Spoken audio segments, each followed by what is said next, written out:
Hey folks, Mr. Johnson here again, and today we're going to get started on a new topic. We're going to be talking about limits involving infinity.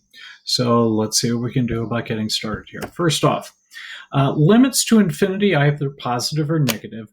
What we're really doing is we're looking for the behavior as the function either approaches the positive infinity or negative infinity, which is going to be on either end of the x-axis. Okay. Now, I will tell you that often this is going to be called end behavior. Okay. End behavior in here, yes, it's worth considering. So let's take a look at an example of this and see how that can work. What I want you to do is please put 1 over the quantity x plus 1 in your calculator, and we're going to try and find the limit of the function as f of x approaches both positive and negative infinity. Now, I'm hoping that as you're looking at it, guys, you're seeing that, you know what, this is definitely going to be something I need to pay attention to, because if you notice, as I go to negative infinity, it sure looks like I'm getting really close to 0. And as I approach positive infinity, yeah, once again, I am approaching 0. So what we end up saying on this one is we say that the line y equals 0 is going to be a horizontal asymptote, but the limit on both of these is going to be 0. Okay, so when it comes to horizontal asymptotes, which are very much related to whether the limit as x is approaching infinity or negative infinity, we can say we have a horizontal asymptote both ways, either as you go to positive infinity or as you go to negative infinity.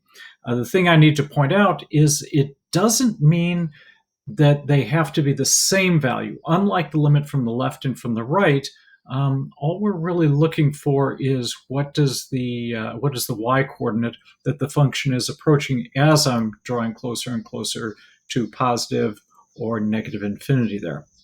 Okay, and just want to brush up real briefly about generating horizontal asymptotes.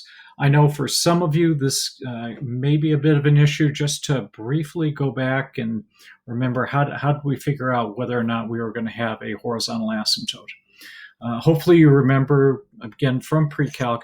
Well, let's see. If the numerator had a lower degree than the denominator, then I ended up with a horizontal asymptote being equal to y equals 0.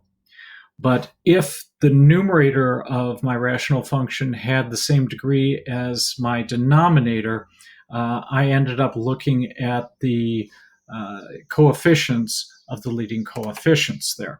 And so in some cases, it's like y equals 4/3 or something like that. And then if I had something where the degree of the numerator was greater than the degree of the denominator, there was no horizontal asymptote. Okay, that should be familiar to you. Let's move on.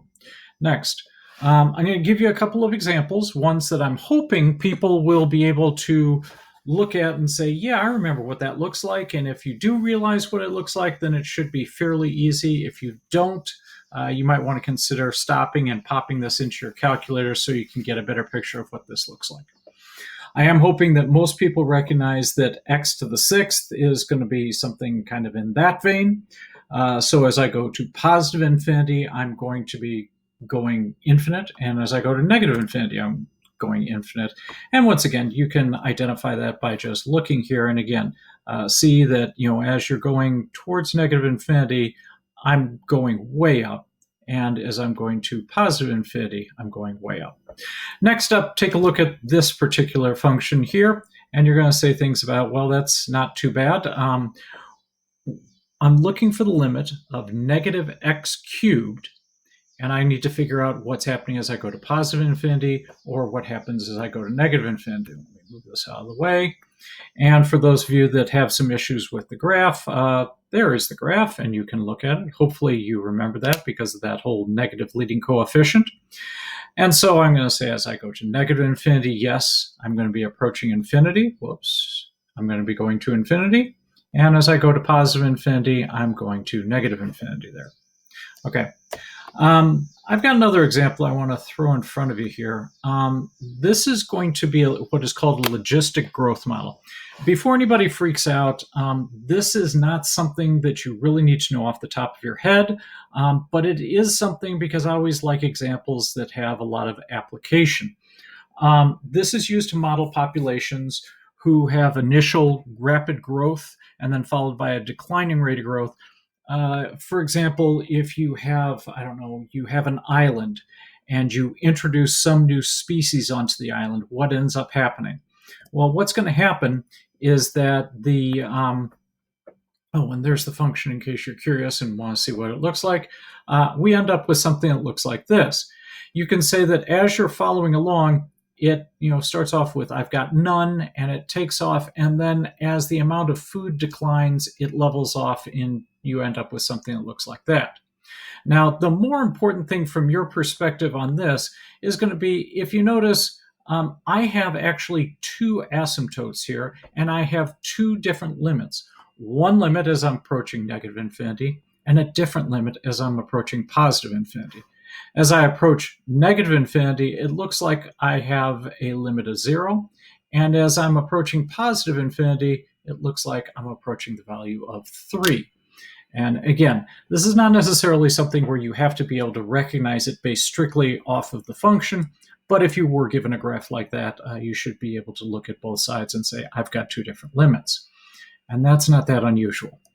Anyway, let's take a look at another example here. And I'm going to change format so I can actually work with this.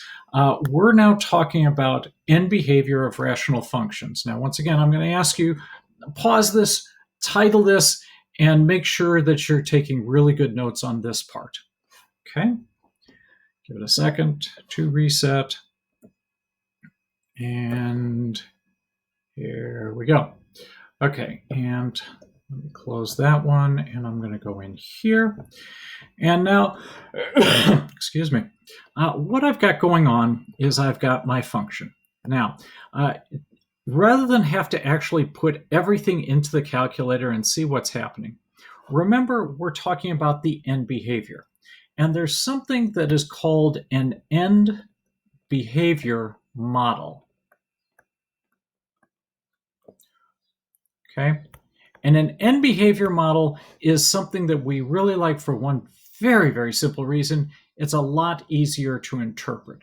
And so I'm going to show you how about going and getting to an end behavior model. What we want to do is we want to reduce things as much as possible. Now, this one, I really can't do any factoring and canceling, so what can I do instead? Please remember that this unit, or this section we're talking about, is we're looking at the limit. Wow, that is just wrong. Limit as x is approaching infinity, and the limit as x is approaching negative infinity. Now, I'm pretty certain that if people were to look at this function, you'd say, you know what, when I look at this, when I substitute in a value of infinity, what's going to end up happening? Well, I'm hoping people are going to say, well, guess what? 3 times infinity, that 2 really doesn't amount to too much, so I'm going to pretty much ignore it. Now, for people saying, wait a second, how can you do that? If you're out jogging for some reason and there's an ant that happens to be in your path, do you change where you're going? I mean, you may not even notice it, and I'd actually be surprised if you did.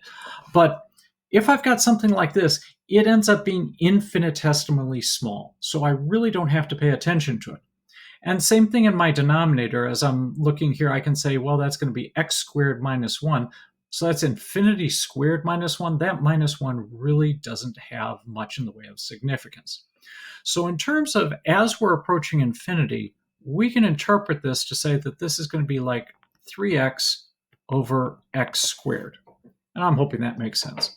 And then my guess is many of you are going to say, well, I could reduce that. I could cancel this x in here with one of those. And so I end up with an expression that looks like 3 over x. And once again, I'm going to do this in more of a common sense fashion. If I'm trying to find the limit of f of x, what I'm going to be doing is I'm going to be substituting in infinity down in the denominator. Now, at this point, if you don't have kind of a common sense concept on this, let's say I've got 3 candy bars, okay? And if I give the 3 candy bars to you, I don't know, 3 chocolate bars if you happen to like chocolate. And you're saying, oh, cool, I got 3 candy bars. And I'm going to say, no, no, no, no, we don't want to be selfish. You know what? We should give a piece of the candy bar to everybody in the class. And everybody gets some chocolate, everybody's happy, but how much chocolate do you have? You have much less. Okay, and I'm saying, no, no, no, we're still being selfish. We're just limiting things to the classroom. Let's give a piece of the chocolate bar to everybody in Neuqua Valley. And you're going, wait a second, that's not going to work out too well for me. And you're going to say, well, I still get some chocolate, but just not very much. And I'm saying, no, no, no, no. Once again, we need to stop being so selfish. Let's go ahead and say, I want to give these 3 chocolate bars, I want to distribute them to everybody in all of Naperville is going to get some of this. Okay? And you're seeing what's happening. You're getting less and less and less. Now, it doesn't go negative, and let's say I was to say, oh, wait a second, we're going to share this chocolate with everybody in the Chicagoland area. I want you to ask yourself, how much chocolate are you really getting? For all intents and purposes, you're getting 0. Okay? You're getting 0. So when you're substituting in an infinity in the denominator, what often happens is it, again, drowns or, completely dwarfs the value of 3. So if you're taking 3 and dividing by 1,000,000,000,000, you're looking at something infinitesimally small. It's not actually 0, but it's awfully close. And same sort of thing here when we're looking at this particular problem. We're going to say, okay, well, this time I'm dividing by, negative infinity. And, well, even though it's going to be negative infinitesimally small, we're still looking at something that's very, very small. Okay, let's take a look at another example. Again, copy this down and see what you can do. I could go through the process of doing this, and there's always 1 or 2 people that really would like to see this done out in a way that gives people a little more sense of where numbers are. And what I would say to you is we're going to end up comparing x to the 4th and x to the 2nd. Now, I'm probably having some people saying, well, can we do that same sort of thing? And my answer is yes. What ends up happening is we really only need to pay attention to the greatest power when we're looking at these sort of functions. And I would say the polynomial functions specifically, we're going to be looking at the greatest power. And the reason why is because, well, if you take something and you actually enter, let's say, I don't know, 10,000 to the 2nd, and you compare your value to 10,000 to the 4th, you're going to see how much bigger it is. And again, it ends up dwarfing the value. So for all intents and purposes, we end up being able to not only ignore the constants here, but we're also going to be able to ignore these because they are so small as you get closer and closer to infinity. Now would normally be the time where I would get into a discussion about infinity and different sizes of infinity. And if somebody wants to ask me about that in class, I'll be happy to go through that because it's kind of mind-blowing. Anyway, back to this. So as I am looking for the limit as x is approaching infinity, and again, the limit as x is approaching negative infinity, let's see what happens when I try and reduce this. Well, I'm assuming that people are going to not have that much of a problem when I write this is going to be 40x to the 4th over 10x to the 4th. And again, as we've discussed previously, we're just ignoring it because we're only paying attention to the part as we're going to infinity. This is an end behavior model, so I need to follow that. Okay, so cancel this, cancel that, and I got 40 over 10 or 4 over 1. So the limit as x approaches infinity is going to be 4 here. And in this case, it's also going to be 4 because, let's face it, I don't have any place to substitute in that x value. So that comes out very nicely. All right, one more example in this vein. Okay, I've got this one here. Now give yourself a couple seconds, see what you can do, and I'll get back to you. Go ahead and pause the screen, copy it down, and keep working. Okay, I'm back. Let's see what we've got. Once again, we're going to be looking for a limit as x approaches infinity of h of x, and the limit as x approaches negative infinity of h of x. Okay, and again, I'm going to create my end behavior model to help me to simplify this. Once again, because I'm really only focusing on the greatest power of the numerator and the greatest power of the denominator, I can kind of ignore that and ignore that. So we're going to be looking at x cubed over x. So what I'm really looking at is x squared. And so now when I substitute my infinity in, that's going to be infinity squared, which we don't talk about different sizes of infinity. We just say it's going to be infinity. And if I substitute in a negative infinity times a positive infinity gives me a infinity squared, which is just infinity there. Okay, hoping that this is making sense to people. If not, check with me in class. All right, let's get back to the presentation. All right, and get this out of the way. All right, and we're back, I'm hoping. There we go. Okay, and we kind of walked through this, so hopefully it wasn't too bad. All right, now I'm going to mention a couple here. This is the limit as x approaches infinity of e to the x. Again, remembering what the shape of the graph is. Yes, as it goes to positive infinity, it does end up having going to infinity. But the limit of e to the x as x approaches negative infinity is, remember, we've got that asymptote at y equals 0 for an exponential function. Brushing up on that. But if it's a negative x, everything gets flipped around the y-axis. So as I go to positive infinity, it's going to be 0.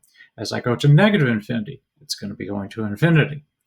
And then your logarithmic function. If you've not looked at a logarithmic graph, you might want to brush up on that just a little bit. Go ahead and pop that into Desmos or your graphing calculator. What is the limit as x approaches 0 from the right? You might remember that I'm hoping, I got to turn it around this way for your graph. That is your natural log. And remember, you have that asymptote at x equals 0. So I'm approaching from the right. And I'm going to say, well, it's going to negative infinity. And then the limit as I go to positive infinity is going to be infinity there. So let's see what else we've got here. That. Okay. Let's change things up. Still yet another example. Take a look at this one. Now, this is once again a conceptual problem, and I'm going to encourage you to think about this and keep working on it. This is one that's a little bit different. Now, everybody in the room, I'm hoping, is recognizing, oh, I know the limit as x approaches 0. That's going to be 1. And I'm going to say, well done, you've got that. But I'm not asking for that. I am asking for the limit as x approaches infinity. Now, I know you guys don't have a graphing calculator at all times. As a matter of fact, on the AP test, there's a very good chance you may not be allowed to have it. We don't know exactly what it's going to look like, but if it does, let's go forward. Now, let's think about this in pieces. Think about the numerator, think about the denominator. So as the numerator, as I'm getting closer and closer to infinity, what's happening? Remember, a sine wave just keeps going on and on and on and on and on, back and forth, back and forth, back and forth, bouncing up and down. It's bouncing in between 0 and 1, I'm not 0 and 1, negative 1 and positive 1, constantly. Never gets any bigger, never gets any smaller. So the y-coordinates are always in between negative 1 and 1. So let's see what we can do here. Again, you were looking at them individually. As the x values grow, the values of the numerator bounce between negative 1 and 1. Well, the denominator is going to be constantly increasing. It's going to infinity. So I've got 1 over infinity, which I think people would agree is 0, and I've got 1 over negative infinity, which is still 0. So basically what's happening is my graph continues to be bouncing, but it's getting closer and closer and it's condensing down. And if you don't believe me, pop this this function into your calculator and take a look. This visualization and starting to be able to associate things will come in handy. Again, because this is not a polynomial function, we can't use our cute little cheat of just go with the greatest power. Now I have to start thinking about the shape of the graph. Okay, people still good? All right, moving on. And another. Take a look at this one. We've got some things here, and I'm going to say, all right, this looks very complicated. Well, when in doubt, remember that when you've got complicated looking fractions, sometimes it's best to just break them up into a couple of fractions. So I'm going to turn that one into this. And I'm assuming that people are looking at this and are not having a huge amount of problem trying to figure out what this one is, because that's going to just get you 5. And this one, well, that's straight from the previous problem, so that shouldn't be a big problem. So I'm just looking at 5 plus 0, which is 5. Okay, again, hoping that this is making sense to people. All right, what other things have we got here to mess with? Let's see.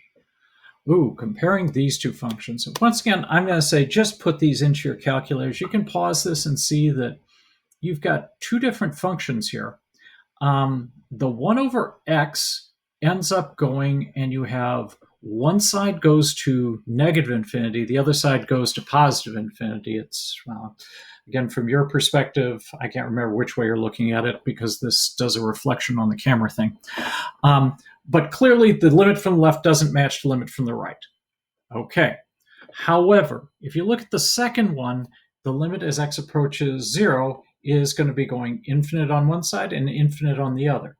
So what ends up happening there is they're both going to infinity, and there's going to be an argument be made by some calculus people. Well, technically, that doesn't exist. And other people are going to say, yeah, but they're both going to infinity, so we're going to call it infinity. Yeah, we do that.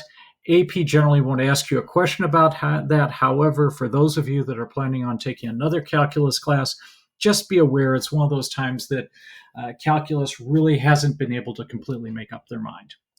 Okay, next.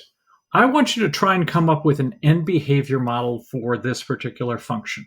Okay, once again, write it down, pause it, and then see if you can construct something that's an end behavior model.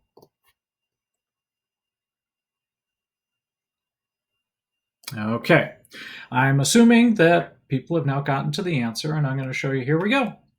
I'm going to first off break it up into smaller pieces, and then I'm going to cancel stuff. Now you can see once again, I've got this mess, but I really want to emphasize I didn't do anything fancy on this one. All I did was I just broke it into fractions. Each of these was an individual fraction, and then I reduced it.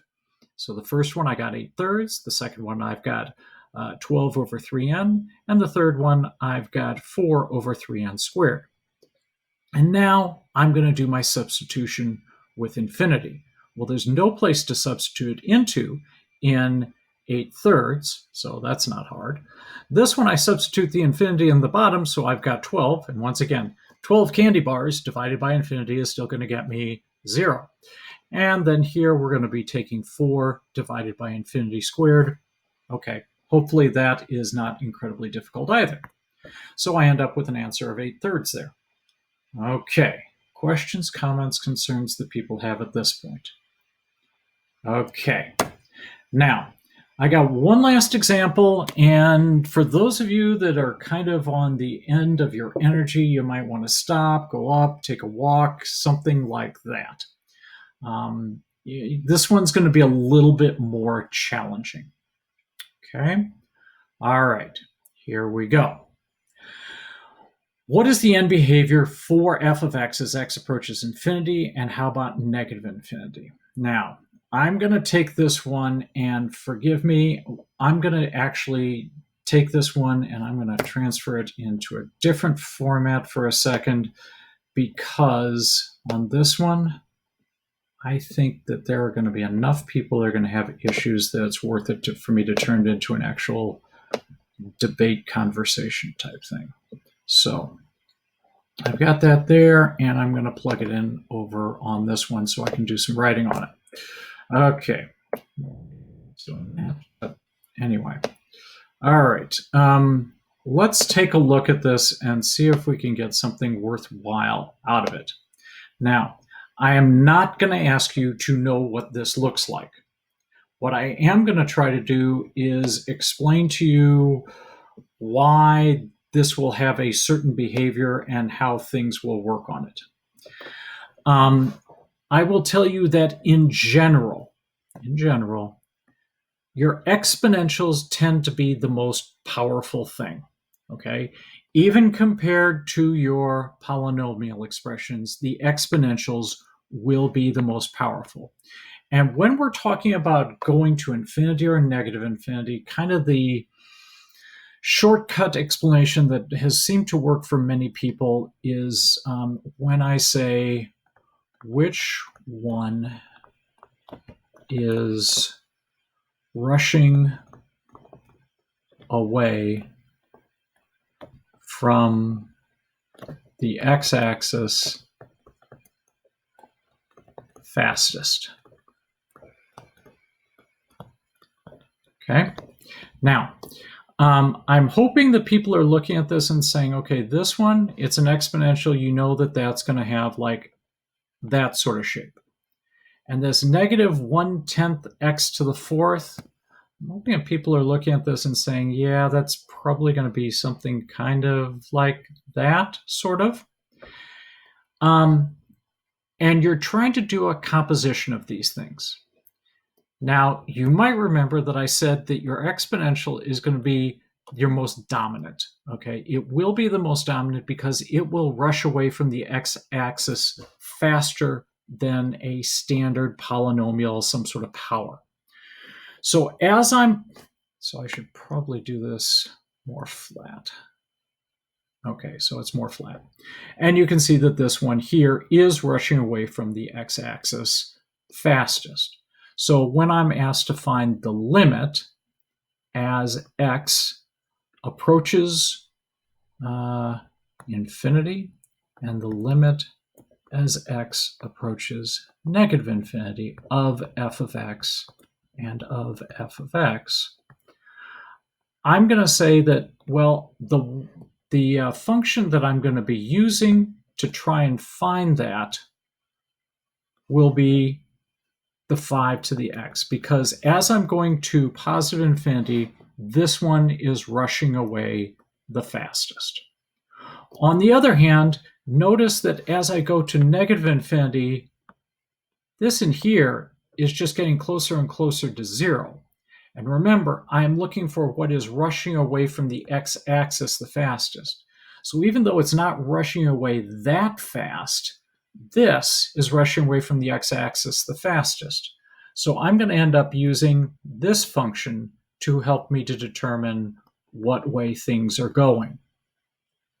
So in this way, and I'm ready to finally come up with my answer, because this function in here is rushing away from the x-axis at a pretty good clip and it's going to infinity, I'm going to say that this is infinity. On the other hand, I take a look at this one down here, and in this case, what's happening is this is going towards negative infinity. So that's my answer on that one. Okay, it has been a long presentation today, and my apologies, but I did want to kind of break stride, and this way you can break things up as you need to. So go ahead, start working with some of the exit slips. Not everything is going to be on this first day's one. We'll go ahead and give you a little more time to mess with that later on. So good luck to you. I look forward to seeing you guys a little bit later on, and have a good one.